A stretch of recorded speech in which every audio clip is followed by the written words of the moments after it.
All right, we're back with Chapter 6 of Lois Lowry's Number the Stars. Remember that in our last read aloud session, we left off with really high tension and sort of violent conflict going on when the soldiers came to the Johansen apartment. Now we're going to see how that mood changes as the Johansens find a way to solve their problem. This is in Chapter 6, Is the Weather Good for Fishing? From Lois Lowry's Number the Stars. We must think what to do, Papa said. They are suspicious now. To be honest, I thought that if they came here at all, and I hoped that they wouldn't, that they would just glance around, see that we had no place to hide anyone, and would go away. I'm sorry I have dark hair, Ellen murmured. It made them suspicious. Mama reached over quickly and took Ellen's hand. You have beautiful hair, Ellen, just like your mama's, she said. Don't ever be sorry for that. Weren't we lucky that Papa thought so quickly and found the pictures? And weren't we lucky that Lisa had dark hair when she was a baby? It turned blonde later on when she was 2 or so. In between, Papa added, she was bald for a while. Ellen and Anne-Marie both smiled tentatively. For a moment, their fear was eased. Tonight was the first time, Anne-Marie realized suddenly, that Mama and Papa had spoken of Lisa. The first time in 3 years. Outside, the sky was beginning to lighten.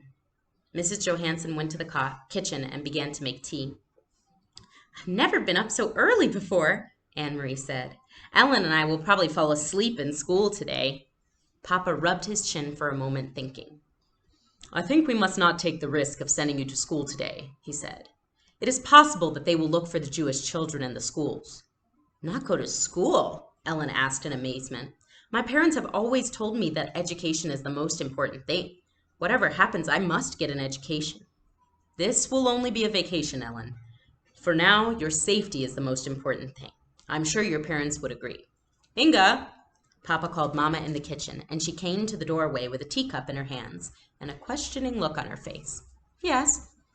We must take the girls to Henrik's. You remember what Peter told us. I think today's the day to go to your brother's. Mrs. Johansen nodded.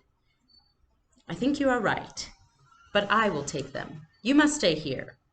Stay here and let you go alone? Of course not. I wouldn't send you on a dangerous trip. Mama put a hand on Papa's arm. If only I go with the girls, it will be safer. They are unlikely to suspect a woman with her children. But if they are watching us, if they see all of us leave, if they are aware the apartment is empty, that you don't go to your office this morning, then they will know. Then it will be dangerous. I'm not afraid to go alone. It was very seldom that Mama disagreed with Papa. Anne-Marie watched his face and knew that he was struggling with the decision. Finally, he nodded reluctantly. I will pack some things, Mama said. What time is it? Papa looked at his watch. Almost 5, he said. Henrik will still be there. He leaves around 5. Why don't you call him? Papa went to the telephone. Ellen looked puzzled. Who's Henrik? Where does he go at 5 in the morning? She asked. Anne-Marie laughed. He's my uncle, my mother's brother, and he's a fisherman. They leave very early, all the fishermen, each morning. Their boats go out at sunrise. Oh, Ellen, she went on, you will love it there. It's where my grandparents lived, where Mom and Uncle Henrik grew up. It's so beautiful. Right on the water. You can stand at the edge of the meadow and look across to Sweden. She listened while Papa spoke on the telephone to Uncle Henrik, telling him that Mama and the children were coming for a visit. Ellen had gone into the bathroom and closed the door. Mama was still in the kitchen, so only Anne-Marie was listening. It was a very puzzling conversation.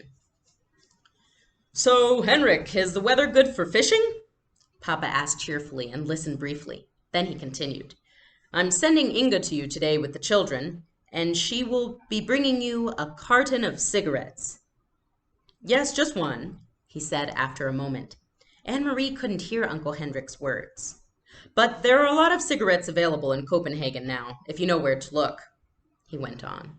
And so there will be others coming to you as well, I'm sure. But it wasn't true. Anne-Marie was quite certain it wasn't true. Cigarettes were the thing that Papa missed, the way Mama missed coffee. He complained often. He had complained only yesterday that there were no cigarettes in the stores.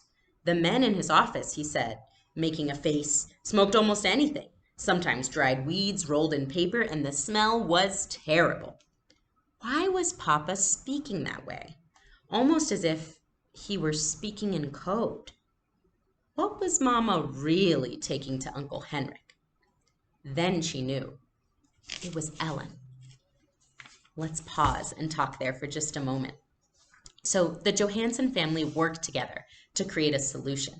They were really worried about the Germans continuing to investigate Ellen and other Jewish children at the school. So they decided not to send their kids to school and instead send the girls along with their mother to their Uncle Henrik's place near the coast. So the mother is preparing for this trip, and the father calls along to alert Uncle Henrik that they're going to come.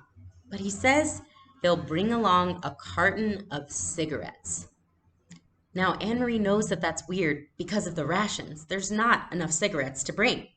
So she realizes that a carton of cigarettes is a code word for bringing along a Jewish person with them. We can tell here that the father plans to help other Jewish people escape to the coast of Denmark so that they won't be captured by the Nazis. Let's continue on for one more bit before we hit part 2. The train ride north along the Danish coast was very beautiful. Again and again, they could see the sea from the windows. Anne-Marie had made this trip often to visit her grandparents when they were alive, and later after they were gone to see the cheerful, sun-tanned, unmarried uncle whom she loved. But this trip was new to Ellen, who sat with her face pressed to the window, watching the lovely homes along the seaside and the small farms and villages. "Look!" Anne-Marie exclaimed and pointed to the opposite side. "It's Klampenborg and the deer park. Oh, I wish we could stop here just for a little while." Mama shook her head. "Not today," she said. The train did stop at the Klampenborg station, but none of the few passengers got off. "Have you ever been there, Ellen?" Mama asked, but Ellen said no. "Well, someday you will go. Someday you will walk through the park and you will see hundreds of deer, tame and free." Kirsti wriggled to her knees and peered through the window. "I don't see any deer," she complained. "There they are, I'm sure," Mama told her. "They're hiding in the trees." The train started again.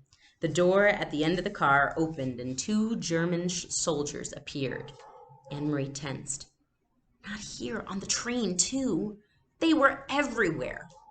Together, the soldiers strolled through the car, glancing at passengers, stopping here and there to ask a question. One of them had something stuck in his teeth, and he probed with his tongue and distorted his own face. Anne-Marie watched with a kind of frightened fascination as the pair approached. One of the soldiers looked down with a bored expression on his face. "Where are you going?" he asked. "Gilleleje," Mama replied calmly. "My brother lives there. We're going to visit him." The soldier turned away and Anne-Marie relaxed. Then, without warning, he turned back. "Are you visiting your brother for the new year?" he asked suddenly. Mama stared at him with a puzzled look. "New Year?" she asked. "It's only October." "And guess what?" Kirsti exclaimed suddenly in a loud voice, looking at the soldier. Anne-Marie's heart sank, and she looked to her mother. Mama's eyes were frightened. "Shh, Kirsti, don't chatter," Mama said. But Kirsti paid no attention to Mama as usual. She looked cheerfully at the soldier, and Anne-Marie knew what she was about to say. "This is our friend Ellen, and it's her New Year." But she didn't. Instead, Kirsti pointed at her feet. "I'm going to visit my Uncle Henrik," she chirped, "and I'm wearing my brand new shiny black shoes." The soldier chuckled and moved on. Anne-Marie gazed through the window again. The trees, the Baltic Sea, and the cloudy October sky passed in a blur as they continued north along the coast. So in that chapter, we've started to get enveloped by the setting. We're leaving busy Copenhagen and heading out to the more rural, picturesque coast. We're seeing how the comforting landscapes also comfort these characters. And luckily, Kirsti didn't blow their cover by mentioning the Jewish New Year, Rosh Hashanah, which Ellen was so excited to celebrate in one of our past chapters. All right, let's see what happens in part 2 of chapter 6 in our next video.